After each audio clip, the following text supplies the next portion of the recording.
Hello বন্ধুরা, আজকে রান্না করব মুরগির পা পাখনা আর ছিল এখানে কলিজা। তো এখানে একটাই কিন্তু কলিজা ছিল আর এগুলো কিন্তু আজ বাটা মশলায় রান্না করব। এখানে দেখো আদা বাটা, জিরা বাটা, রসুন বাটা, এখানে সবকিছুই বাটা ছিল আর কাঁচামরিচটাও বেটে নিয়ে গেছিলাম। এখানে কিন্তু কাঁচামরিচ বাটাও দিব, আবার আস্ত কাঁচামরিচ তেলেও দিব। তো এখানে প্রথমে পেঁয়াজটা তেলানি করার জন্য কড়াইতে তেল দিয়ে এখন পেস্টটা দিয়ে দিলাম আর এখানে সব মশলাগুলো একসঙ্গে পা আর পাখনার মধ্যে দিয়ে নিলাম। এখানে দিলাম হলুদ, লবণ আর দিয়ে দিয়েছিলাম একটুখানি মরিচের গুঁড়াও, যেহেতু একটু ঝালটা ভালো লাগে। যার যার যেমন তেমন ভাবে এই ঝালটা দিতে পারো। তো আমার একটু ঝাল পছন্দ, যেহেতু আমি একটু বেশি ঝাল দিয়ে দিলাম।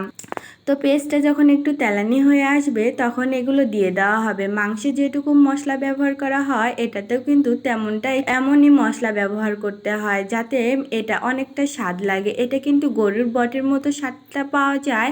এটা ভাজি কিন্তু অনেক মজা লাগে। কে কে এভাবে ভাজি করে খাও সবাই কিন্তু কমেন্ট করে জানাবা। এটা একটু সুন্দরভাবে কষিয়ে নিয়ে এটার ভিতরে একটু পানি দিয়ে দিব যাতে এটা সিদ্ধ হয়ে যায়। তো এই যে দেখো এটা কিন্তু আস্তে আস্তে ভেজে নিচ্ছি যাতে মশলার কাঁচা গ্রানটা চলে যায়।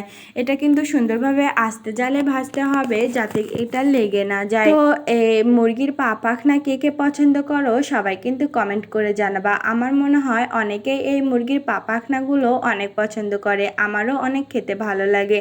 তো এই যে এটার ভিতরে অল্প পরিমাণে পানি দিয়ে দিলাম যাতে এগুলো একটু সিদ্ধ হয়ে যায়। সিদ্ধ হয়ে যাওয়ার পর এর ভিতরে কিছু পরিমাণ আমি আলু কুচি করে দিয়েছি। এটা দেওয়ার ফলে কিন্তু ভাজিটার আরো স্বাদ দ্বিগুণ বেড়ে যায়। তো এই যে দেখো আমার ভাজিটা প্রায় হয়ে এসেছে আর এটা এভাবে আস্তে আস্তে জালে ভেজে নিতে হবে। তো আর কিছু দেখালাম না, এই যে দেখো আমার ভাজিটা হয়ে গেছে। আজ এই পর্যন্তই।